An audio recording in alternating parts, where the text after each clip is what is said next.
Assalamualaikum warahmatullahi wabarakatuh. Kami dari kelompok 6 ingin mempresentasikan hasil tugas UTS Proyek 2 yang berjudul Sistem Informasi Pengaduan Masyarakat Berbasis Digital di Desa Lobener.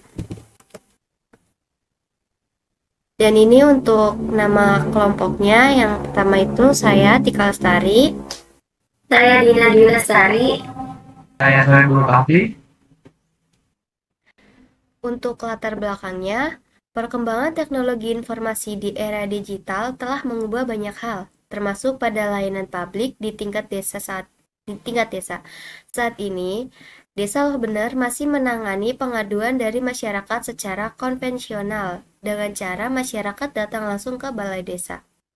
Cara ini mengakibatkan pencatatan yang kurang struktur, kemungkinan adanya laporan terlewat, dan sulit dalam melacak status pengaduan. Akibatnya, masyarakat tidak mendapatkan kepastian mengenai tindak lanjut pengaduan mereka, yang berujung pada rendahnya tingkat transparansi dan akuntabilitas di pemerintahan desa. Dari masalah di atas, tim membangun sistem yang bernama SIPEMALO atau Sistem Informasi Pengaduan Masyarakat Desa Loh Bener yang berbasis website dan mobile. Sistem ini berfungsi untuk mencatat pengaduan dari masyarakat melalui sistem yang tim buat. Lalu untuk rumusan masalahnya, yang pertama itu bagaimana kondisi sistem pengelolaan pengaduan masyarakat yang saat ini diterapkan di kantor Desa Loh Bener. Yang kedua, apa aja kendala yang dihadapi oleh pegawai desa dan masyarakat dalam proses pengaduan yang masih dilakukan secara manual. Yang ketiga, bagaimana merancang sistem pelaporan masyarakat berbasis digital yang dapat membantu pencatatan pemantauan pengaduan di Desa Loh Bener. Keempat, bagaimana sistem yang dirancang dapat memudahkan masyarakat dalam menyampaikan pengaduan tanpa terbatas oleh waktu. Untuk tujuan proyek 2 kami yaitu yang pertama, untuk merancang dan mengembangkan sistem informasi pengaduan masyarakat berbasis web dan mobile yang dapat digunakan di Desa Loh Bener. Lalu yang kedua itu untuk mempermudah masyarakat Desa Loh Bener dalam menyampaikan pengaduan, keluhan, maupun aspirasi secara cepat dan praktis. Lalu yang ketiga, membantu pihak pemerintah desa dalam mengelola, mencatat, dan memantau setiap pengaduan secara terstruktur dan terdokumentasi dengan baik. Lalu yang keempat itu untuk meningkatkan efisiensi pelayanan publik agar penanganan pengaduan masyarakat dapat dilakukan secara cepat. Lalu yang terakhir itu untuk mendukung terciptanya pelayanan pemerintahan desa yang lebih transparan, responsif, melalui pemanfaat teknologi digital. Dalam proses bisnisnya yaitu pada use case bisnis terdapat ada 2 aktor ya yang ada di gambar nih. Nah, proses pengaduan masyarakat yang masih manual yaitu meliputi masyarakat itu datang langsung ke balai desa untuk mengajukan pengaduan, dan petugas atau pegawai balai desa sebagai yang bertanggung jawab dan mengelola proses pengaduan masyarakat yang masyarakat buat. Lalu di sistem usulan, yaitu use case sistemnya. Pada use case system yang dirancang terdapat tiga aktor yaitu masyarakat, admin, dan petugas. Proses pengaduan yang telah berbasis digital dimulai dari masyarakat yang melakukan login ke dalam sistem, kemudian mengisi form pengaduan secara online. Selanjutnya, admin bertugas untuk memverifikasi dan mengelola data pengaduan yang masuk dengan menentukan apakah pengaduan diterima atau ditolak. Setelah pengaduan diverifikasi, petugas lapangan akan menindaklanjuti laporan tersebut di lokasi kejadian serta melakukan pembaruan status penanganan. Masyarakat kemudian dapat melihat status pengaduan secara real-time melalui sistem tanpa datang langsung ke kantor desa.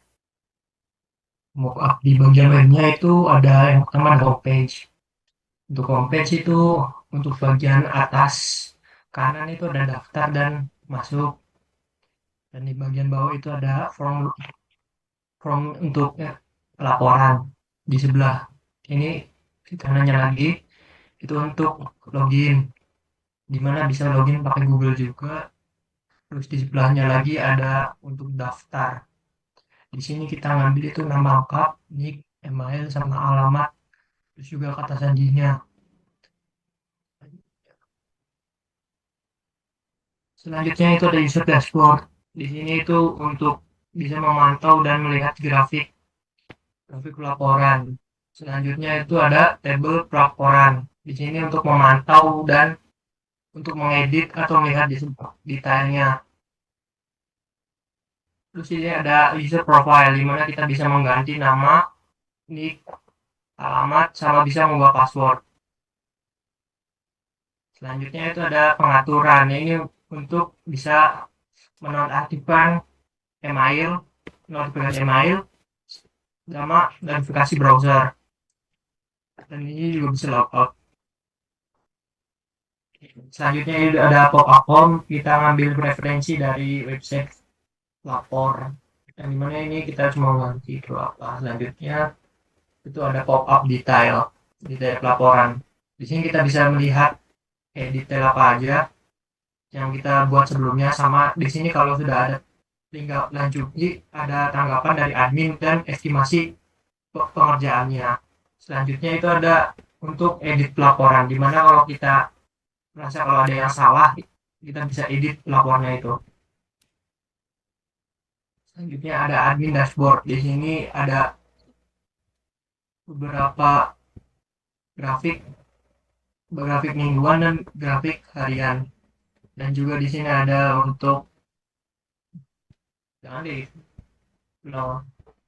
Selanjutnya ada dashboard admin. Di sini ada grafik mingguan dan grafik harian. Dan setelah itu ada admin tabel pelaporan. Di sini kita bisa menindaklanjuti laporan juga atau mengubah status laporan.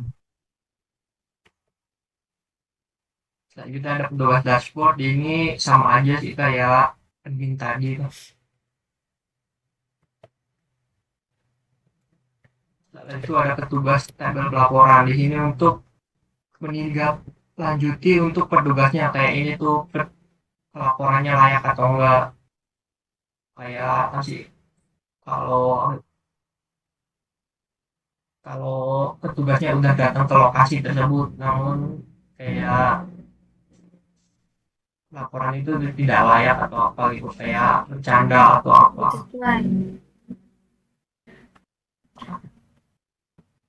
Nah, ini ada pokok admin tindak lanjut. Di sini kita bisa menindaklanjuti pelaporan tersebut, mau diterima atau ditolak. Kalau mau dilanjut itu akan ke petugas. Selanjutnya ada pop-up admin detail. Ini untuk melihat detail lengkap dari pelaporan tersebut. Setelah itu ada pop-up petugas tindak lanjut. Yang di sini tuh kayak sama aja kayak admin tadi. Ini untuk menindaklanjuti kayak layak atau tidaknya. Kayak ini tuh sudah dilihat gitu, apa yang misalnya jalan rusak gitu. Ternyata rusaknya parah, bisa ditindak lanjut. Kalau misalnya ada lapor lagi jalan rusaknya, jalannya itu bukan milik desa tapi milik sendiri, itu bakal ditolak.